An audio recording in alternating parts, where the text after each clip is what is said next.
누가복음 19장 35에서 44절 말씀입니다.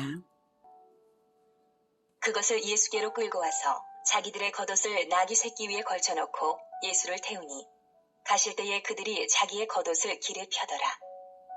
이미 감람산 내리막길에 가까이 오심에 제자의 온 무리가 자기들이 본 바 모든 능한 일로 인하여 기뻐하며 큰 소리로 하나님을 찬양하여 이르되 찬송하리로다. 주의 이름으로 오시는 왕이여. 하늘에는 평화요 가장 높은 곳에는 영광이로다. 하니 무리 중 어떤 바리새인들이 말하되 선생이여, 당신의 제자들을 책망하소서. 하거늘 대답하여 이르시되 내가 너희에게 말하노니 만일 이 사람들이 침묵하면 돌들이 소리 지르리라. 하시니라. 사랑하는 형제 여러분, 4월 11일 월요일 고난주간 새벽 목상에 오신 것을 환영합니다. 종려주일인 어제부터 이 한 주간은 고난주간입니다. 그래서 이번 주간은 고난주간 묵상으로서 누가복음 올려드리겠습니다. 오늘은 누가복음입니다. 오늘 본문은 종려주일인 어제, 즉 일요일에 일어난 일입니다. 월요일 사건에 대한 묵상은 오늘 저녁 묵상으로 올려드리겠습니다. 일요일에 일어난 일부터 보는 것이 맥락을 알기 위해 좋기 때문에 일요일 사건부터 보는 것입니다. 예수님이 마지막 유월절에 예루살렘을 향해 들어가는 장면인데요. 나귀 새끼를 데려오라고 명하셨고 35절에 제자들이 자기들의 겉옷을 나귀 새끼 위에 걸쳐놓고 예수님을 태우니까 예수님께 몰려온 무리가 예수님을 정치 영웅으로 옹립하고자 하는 장면이 펼쳐졌습니다. 사람들이 겉옷을 길에 펴고요. 그리고 또 종려 가지를 흔들면서 외쳤죠. 37절에 이미 감람산 내리막길 가까이 오심에 제자의 온 무리가 많은 무리가 있었습니다. 감람산에서부터 내리막길까지 그리고 예루살렘 성전까지 무리로 가득한 장면이 연상되는 부분이죠. 온 무리가 자기들의 본바 모든 능한 일로 인하여 기뻐하며 큰 소리로 하나님을 찬양하여 바로 얼마 전에 있었던 일이 바로 나사로를 살린 일이거든요. 그리고 그동안 공생애 동안 3년 동안 예수님의 기적은 이루 말할 수 없이 이제 많습니다. 38절 이르되 찬송하리로다. 주의 이름으로 오시는 왕이여 하늘에는 평화요 가장 높은 곳에는 영광이로다 하니. 우리가 찬양하는 이 주의 이름으로 오시는 왕이여는 시편 118편 26절에서 말하는 여호와의 이름으로 오는 자, 즉 그리스도를 찬양하는 것입니다. 그리고 가장 높은 곳에서는 영광, 하늘에는 평화, 가장 높은 곳에서는 영광. 이게 예수님의 탄생 때 하늘 천군 천사가 찬양한 것과 비슷하죠. 지극히 높은 곳에서는 하나님께 영광이요, 땅에서는 하나님이 기뻐하시는 자들 중에 평화로다. 내용상 같습니다. 천사들과 무리가 짜고 치는 고스톱도 아니고 그런데 묘하게 같죠. 그리고 그리스도를 찬양하는 것이 그것은 통하기 때문에 그렇습니다. 시편을 바탕으로 이해를 하면 되겠습니다. 예수님의 12제자와 무리가 또한 판을 짠 것도 아니고요. 예수님과 무리가 의논하거나 지시해서 각본을 짠 것도 아닌데 이 장면이 이렇게 놀랍게 펼쳐지는 것은 스가랴 9장 9절의 예언대로 이루어진 것입니다. 스가랴 9장 9절에 시온에 따라 크게 기뻐할지어다. 예루살렘에 따라 즐거이 부를지어다. 보라, 내 왕이 내게 임하시나니 그는 공의로우시며 구원을 베푸시며 겸손하여서 나귀를 타시나니 나귀의 작은 것 곧 나귀 새끼니라. 그래서 시온의 딸, 예루살렘의 딸은 왕을 남편으로 기쁨 충만하게 맞이하는 신부처럼 백성들을 비유한 표현입니다. 그러니 스가랴 9장 9절은 오고 오는 모든 교회 공동체가 재림주 예수님을 신랑으로 환영하며 맞이할 것까지 의미 확장이 되는 예언입니다. 나귀를 타신 이유도 예언에서 나오죠. 그는 공의로우시며 구원을 베푸시며 겸손하여서 나귀를 타시나니 겸손을 나타내시기 위해서 나귀를 타신 것입니다. 그리고 평화의 왕이기 때문입니다. 이어지는 10절, 11절이 알게 합니다. 내가 에브라임의 병거와 예루살렘의 말을 끊겠고 전쟁하는 활도 끊으리니 그가 즉 그리스도가 이방 사람에게 화평을 전할 것이요 그리스도의 통치는 바다에서 바다까지 이르고 유브라데 강에서부터 땅끝까지 이르리라 이렇게 말씀을 하시는 것입니다. 에브라임의 병거, 예루살렘의 말, 전쟁하는 활 모두 군사력입니다. 군사력을 해제시키고 평화를 선언해서 바다에서 땅끝까지 통치하실 왕이시기 때문에 전쟁용 말을 타고 들어갈 수가 없는 일이죠. 짐을 지는 키 작은 나귀, 그것도 나귀 새끼를 타셔서 평화의 왕이라는 메시지를 주고 계신 것입니다. 왜 그 메시지가 필요하냐면 지금 예수님을 환영하는 무리는 그리스도를 환영하며 자기들이 예수님 편이라고 생각하지만 사실은 예수님과는 동상이몽을 꿈꾸고 있는 자들입니다. 정치적 혁명과 전쟁으로서 로마를 물리치고 독립해서 다윗 왕국을 세우길 원하고 있거든요. 칼을 품은 자들이 거기에 있습니다. 정치 세력들이 주도하고 있는 상황이에요. 물론 일반 백성들도 많겠지만요. 예수님은 그것을 다 아십니다. 그럴지라도 지금 예루살렘 입성 때는 백성들에게 환영을 받는 그 퍼포먼스가 필요한 것입니다. 왜냐하면 이제 5일 후 금요일에는 십자가에서 죽으실 것인데요. 그것을 알고 죽으시려고 예루살렘으로 들어가시는 것인데요. 그때 왕으로서 죽으셔야 하거든요. 그래서 정말 십자가의 죄패에도 유대인의 왕이라는 죄목으로 죽으셨습니다. 예수님은 이전까지는 자기가 그리스도이신 것을 생색내지 않으셨고 정치적 메시아로 옹립되는 것을 전혀 원치 않으셨고 그리고 오히려 정치적 메시아로 옹립하고자 하는 대중들을 피해 다니셨죠. 그런데 지금은 공개적으로 그리스도이시면서 왕으로서 예루살렘으로 들어가시는 거예요. 그리고 이제 일주일 동안의 행보는 매우 대중적이고 공공연하게 왕으로서 행하실 선언과 가르침과 언약과 백성을 위한 대속의 죽음, 그것이 다 이 고난주간에 이루어질 것입니다. 이어지는 스가랴 9장 11절은 예수님의 피가 언약의 피라는 것을 말합니다.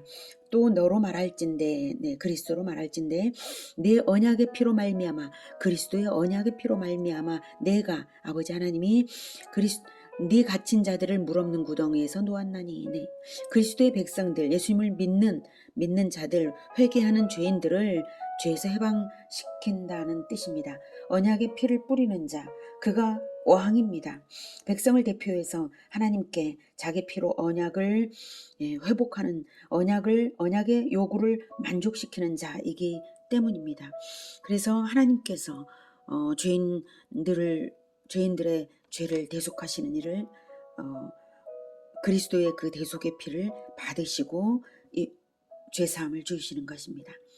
그리고 그 사역을 위해 땅에 내려오신 것은 하나님 아버지의 뜻이었고 하나님 아버지의 뜨거운 사랑의 열심으로 마침내 이루어진 일입니다. 이사야 9장 6, 7에서 그 예언을 보죠.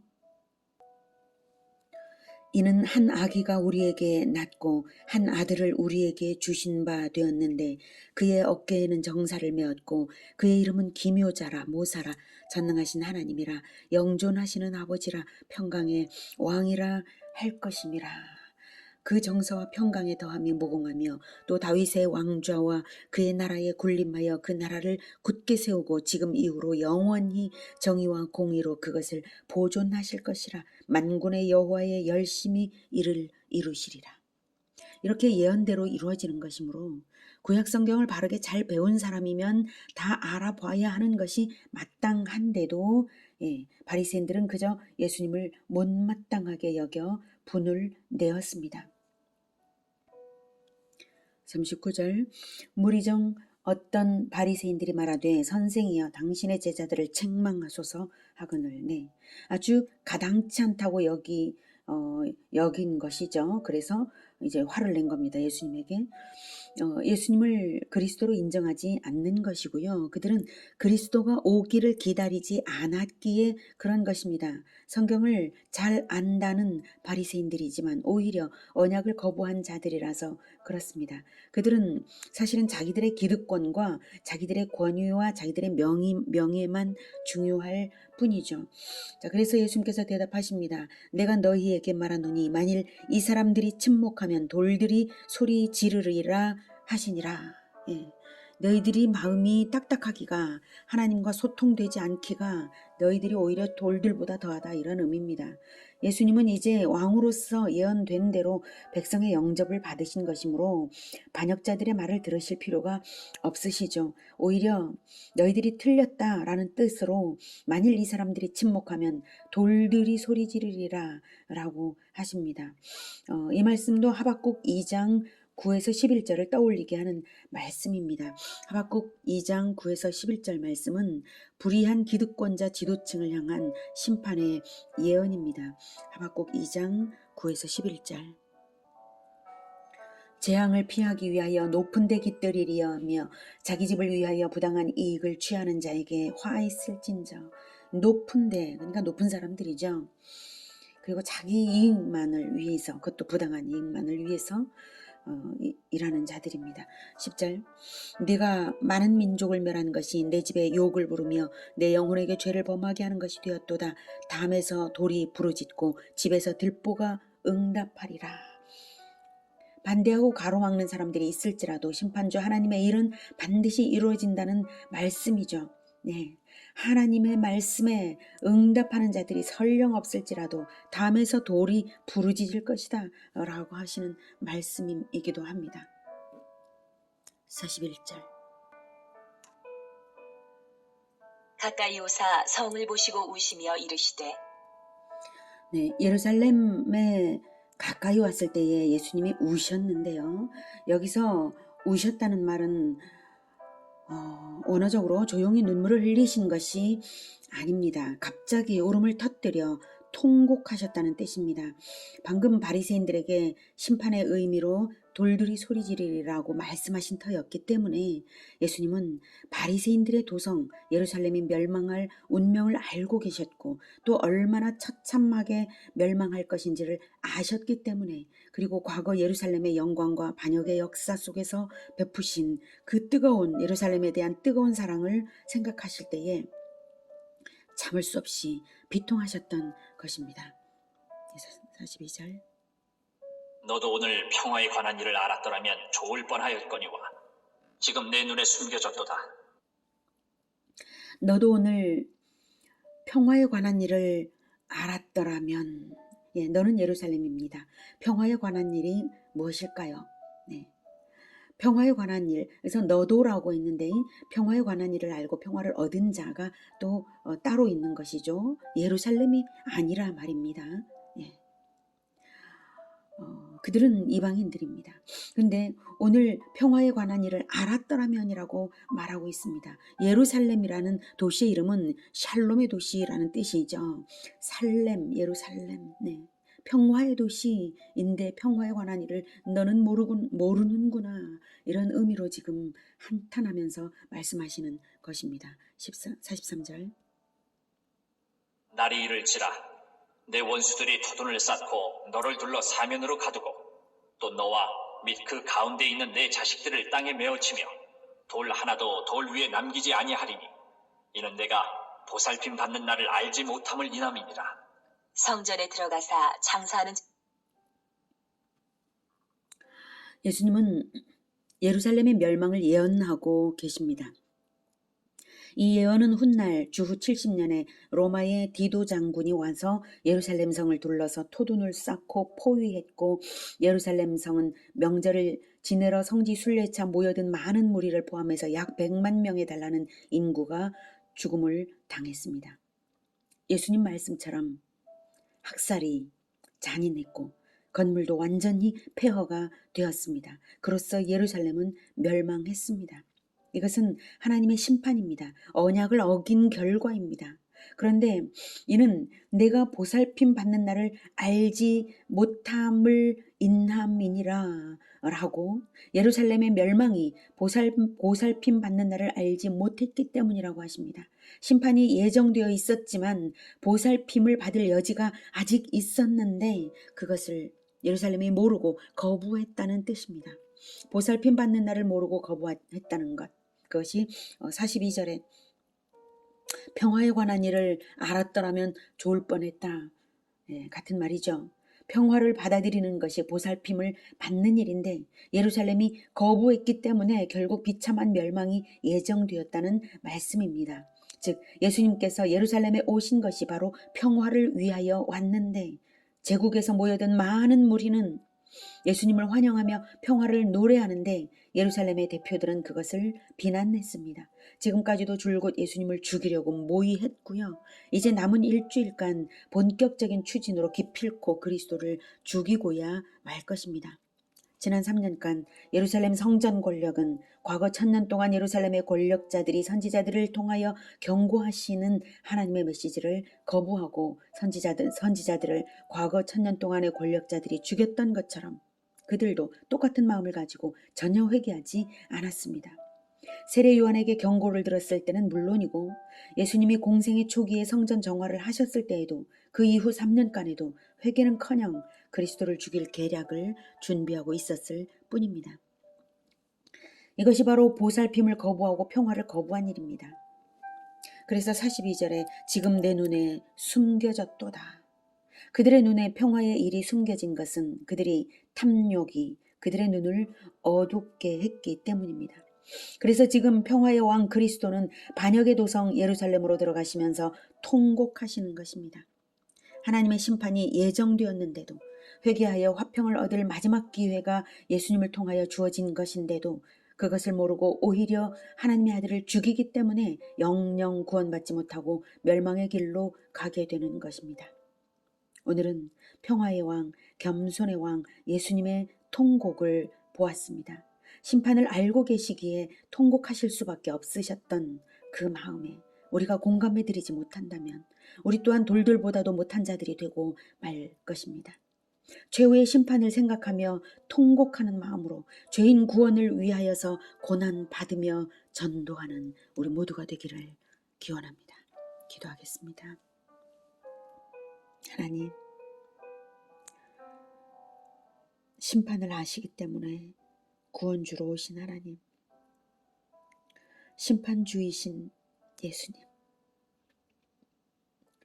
마침내 심판하실 그 심판이 얼마나 두려운 것인지를 아시기 때문에 자기 생명을 내어주시려고 예루살렘으로 들어가신 우리 주 예수님을 생각하면서 고난을 향해서 뚜벅뚜벅 걸어가는 그 예수님을 따라서 우리도 죄인 구원을 위한 고난을 기꺼이 당하겠습니다. 주님, 우리를 도우셔서 돌처럼 딱딱한 마음이 되지 않게 하여 주시옵소서. 최후의 심판을 생각하면서 예수님의 그 통곡에 공감하며 함께 눈물 흘리는 마음으로 복음을 전하며 죄인 구원을 위해서 기꺼이 고난당하게 하여 주시옵소서.